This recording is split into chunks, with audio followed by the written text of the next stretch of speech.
अस्सलाम वालेकुम, welcome back to my YouTube channel. कैसी है मेरी यूट्यूब फैमिली? आई होप आप सब ठीक होंगे। मैं भी अल्हम्दुलिल्लाह बिल्कुल ठीक हूँ। तो जिन लोगों को इशू था ना कि गर्मी आ गई है, गर्मी आ गई है, तो रोज़े जो हैं उनमें मसला होगा, रोज़ा रखने में तो गर्मी बहुत ज़्यादा हो जाएगी। तो उनके लिए अल्लाह ताला ने बड़ी ब्लेसिंग हम पे कर दी है कि अल्लाह ताला ने मौसम इतना ठंडा कर दिया, इतना ज़बरदस्त मौसम हो गया है ना। हर जगह पे बूंदाबांदी हो रही है, कहीं पे मूसलाधार बारिशें भी हो रही हैं, लेकिन शुक्र अल्हम्दुलिल्लाह मौसम बहुत अच्छा हो गया है। बीच में ऐसे था कि गर्मी जैसे आने लगी है, क्योंकि अब जो ब्लैंकेट्स थी वो भी उतर गई थी ऑलमोस्ट। बहुत ज़्यादा गर्मी रात में लगने लग गई थी, दिन को भी ऐसे ही होता था, धूप में तो बिल्कुल भी नहीं बैठा जा रहा था। लेकिन अब अल्हम्दुलिल्लाह बहुत ज़्यादा अच्छा मौसम हो गया है। बस देखिए अल्लाह ताला की रहमतें और बरकतें जो हैं वो रमज़ान से पहले ही हम पे नाज़िल होना शुरू हो गई हैं। ज़ाहिर-सी बात है, इतना बरकतों और रहमतों वाला महीना है ना कि उसकी बरकतें और रहमतें अल्लाह ताला ने हम पे पहले से ही नाज़िल करना शुरू कर दी हैं। ये महीना भी अल्लाह ताला के लिए और इसका अजर भी अल्लाह ने ही देना है। तो अल्लाह ताला हम लोगों को तैयार कर रहे हैं कि हम लोग रोज़े जो हैं वो रखें। और ज़ाहिर सी बात है, रोज़ा तो हम अल्लाह ताला की खुशनुदी के लिए रखते हैं, इसलिए अल्लाह ताला ने हम पे मेहरबानी की है और मौसम इतना अच्छा कर दिया है।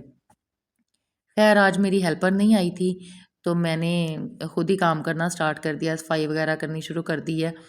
हमें इस तरह से कामों के लिए तैयार रहना चाहिए। ज़ाहिर-सी बात है, हाउसवाइफ़्स जो होती हैं उनके तो सारा दिन काम ख़त्म होते ही नहीं है। लेकिन जब आपको पता चल जाए ना कि आज हेल्पर ने नहीं आना, तो वहाँ पे ये सारा मूड ही ख़राब हो जाता है। सारी जो काम की रूटीन होती है ना, वो सारी की सारी डिस्टर्ब हो जाती है। क्योंकि काफ़ी सारा टाइम जो होता है वो ऐसे ही सफाई में निकल जाता है।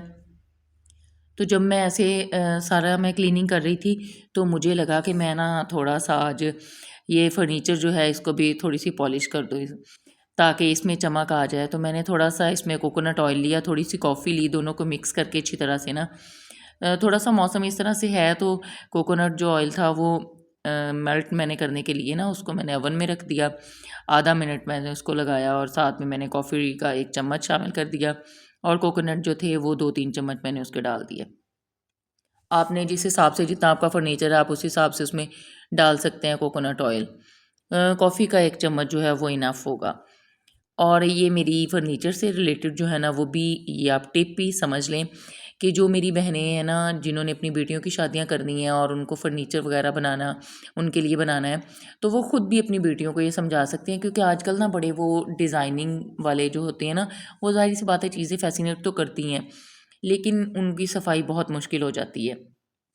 एक दफ़ा इंसान ले तो लेता है और पेरेंट्स जो है वो भी एक ही दफ़ा देना होता है तो वो भी लेके दे देते हैं। खैर उनका ये नहीं होता कि वो एक्सपेंसिव है या क्या है, लेकिन उनका ना सफाई का बहुत इशू बन जाता है।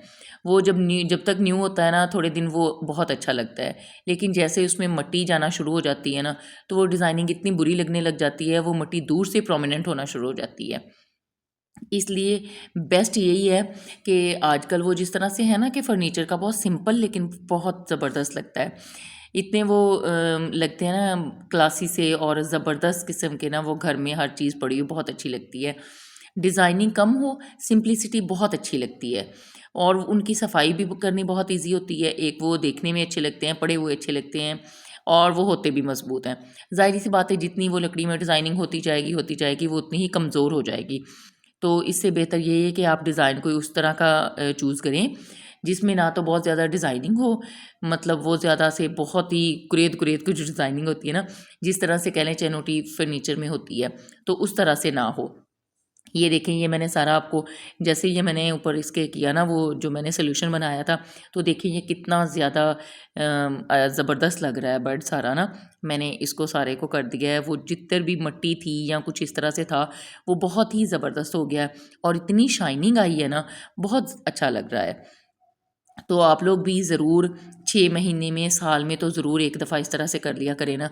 तो मेरे पास आज टाइम था, एक तो बहाना बन गया कि चले हेल्पर नहीं आई तो खुद से काम करना है, तो एक फिर मैं वो फिर जब बंदा खुद काम करता है अपने घर का फिर बड़ी बारीक बीनी से करता है। मैं भी शुरू हो गई और मेरा काफ़ी टाइम जो था वो इसमें लगा, क्योंकि ज़ाहिर सी बात है वो ये छोटा-छोटा काम होता है तो लंबा हो जाता है। लेकिन मैं सैटिस्फाइड थी कि बहुत अच्छा लग रहा था।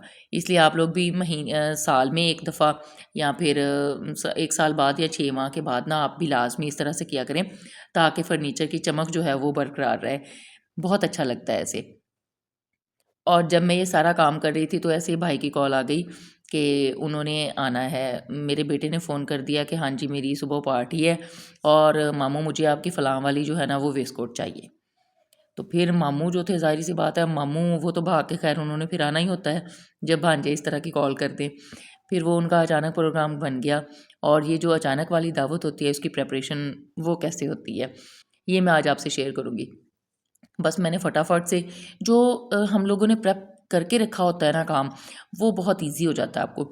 जैसे कि चावल साफ़ करके रखे हुए हैं चुन के उनको और बाकी मसाले वगैरह तैयार करके के रखे हुए हैं, सब्जियाँ कट करके रखी हुई हैं, तो इनसे कुकिंग जो है वो बहुत ईज़ी हो जाती है। जल्दी-जल्दी से आप लोग कुकिंग कर लेते हैं। मैंने एक साइड पे सब्जियों वाले चावल जो थे वो बनने के लिए रख दिए और दूसरी साइड पे मैं कढ़ाई बना रही थी। ये कढ़ाई थोड़ी-सी मुख्तलिफ़ तरीके से थी लेकिन बहुत मज़े की, बहुत ही मज़े की बनी थी। मैंने ये जो मैंने इसमें पहले मैंने कल फ्राइज़ बनाए थे, तो वही वाला ऑयल जो था ना वो पड़ा हुआ था ऐसे कढ़ाई में घी में बनाती हूँ मैं फ्राइज़। उसमें बहुत ज़बरदस्त बनते हैं, मुझे ऑयल वाले अच्छे नहीं लगते। पराठा भी और ये फ्राइज़ भी। तो इसलिए ये मैं कढ़ाई जो थी वो भी मैं इसी में ही बना रही थी। इसी घी में मैंने थोड़ा-सा प्याज़ था मेरे पास, वो भी चावलों में से एक्स्ट्रा मैंने थोड़ा-सा रखा था क्योंकि मुझे वो ज़्यादा लग रहा था, तो इसलिए फिर मैंने इसमें वो शामिल कर दिया, अदरवाइज़ मैंने प्याज़ नहीं डालना था, मैंने सिर्फ़ टमाटरों से ही बनानी थी। मेरे पास 1.5 किलो चिकन है और उसमें मैंने तकरीबन आधा किलो टमाटर जो हैं वो डाले हैं इसमें। पहले मैंने थोड़ा-सा प्याज़ जो था उसको ब्राउन कर लिया, उसमें फिर मैंने लहसुन अदरक का पेस्ट डाल दिया। उसकी थोड़ी-सी भुनाई करने के बाद फिर मैंने टमाटर डाल दिए हैं और इसमें मसाले जो हैं वो बिल्कुल थोड़े से थे। मैंने इसमें कुटी हुई सब्ज़ मिर्च डाली है थोड़ी-सी, नमक और चिकन पाउडर है और काली मिर्च है। बस इसमें मसाले यही थे 3-4 और इसमें मैंने कोई ज़्यादा मसाले नहीं डाले थे क्योंकि फिर जो कढ़ाई का अपना टेस्ट होता है ना, वो पता नहीं कहीं गुम ही हो जाता है। मैंने सिर्फ़ सिंपल से मसाले डाले हैं, उसके बाद फिर मैंने इसमें चिकन डाल के उसकी भुनाई शुरू कर दी। फिर मैंने जो इसमें स्पाइस थे और उसमें मैंने वो जो अपने होती है ना सिरका, सोया सॉस और चिली सॉस, वो इसमें मैंने 2-2 चम्मच डाल के फिर मैंने इसको भून लिया और ज़बरदस्त कढ़ाई थी, आप लोग भी इसको ट्राई ज़रूर कीजिएगा, बहुत मज़े की बनी थी। साथ ही साथ मैंने कस्टर्ड बनाना था, दही बड़े बनाने थे, वो मैं साथ-साथ उनकी प्रिपरेशन भी करती जा रही थी। क्योंकि जब इंसान चूल्हे के पास खड़ा होता है ना किचन में, तो फिर वो ये छोटे-छोटे काम जो है ना, उनको साथ-साथ ही करता जाता है। फिर सैलड की कटिंग करनी थी, वो भी मैंने साथ ही करके मैंने रख दिया था, उसको भी फ्रिज में ठंडा हो तो फिर ज़्यादा अच्छा लगता है। कचूमर सैलड ही बनाती होती हूँ, जब इस तरह से चावलों के लिए बनाना हो ना, फिर मैं कचूमर सैलड ही बनाती हूँ। जिन-जिन सब्जियों को आपने डालना होता है सैलेड के लिए आप उनको बिल्कुल बारीक कटिंग करके उनको डालें और सीज़निंग के लिए आप सिर्फ़ उसमें सिरका और चाट मसाला बस ये 2 चीज़ें आप डालें। बहुत ही ज़बरदस्त और क्रंची जो है वो सैलेड तैयार होता है। और ये कढ़ाई भी साथ में बड़ी मज़े की थी और साथ दही भल्ले जो थे वो भी बहुत मज़े के थे। मैंने पकौड़ियाँ बॉयल की और उसके साथ ही मैंने 2 आलू जो थे उनको क्यूब कटिंग करके उनके साथ ही डाल दिया ताकि दोनों चीज़ें उबल जाएँ और फिर वो अच्छी लगें दही भल्लों में। और कुछ काम भी जल्दी-जल्दी से करना था इसलिए मैंने अलग से पकौड़ियाँ भिगो के नहीं रखी।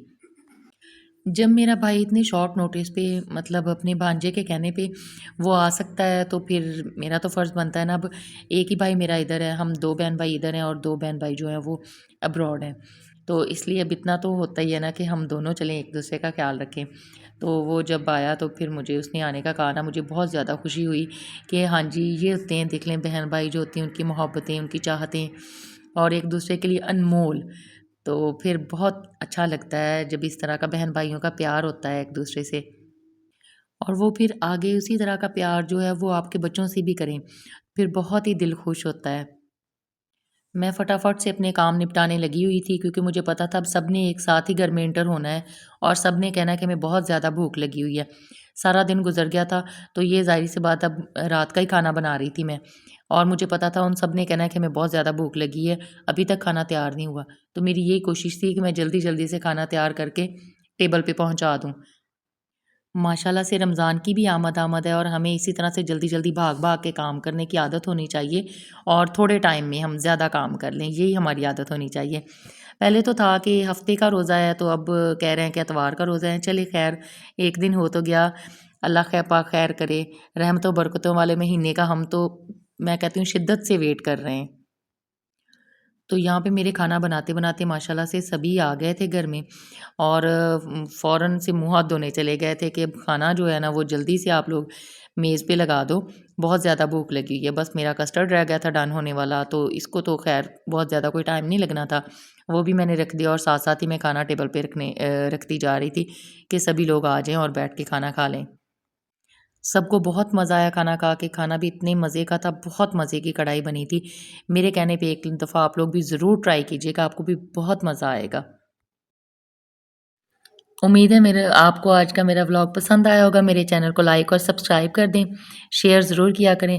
अपना बहुत-सा ख़्याल रखिएगा, दुआओं में याद रखिएगा। मिलते हैं नेक्स्ट व्लॉग में, टिल देन अल्लाह हाफ़िज़।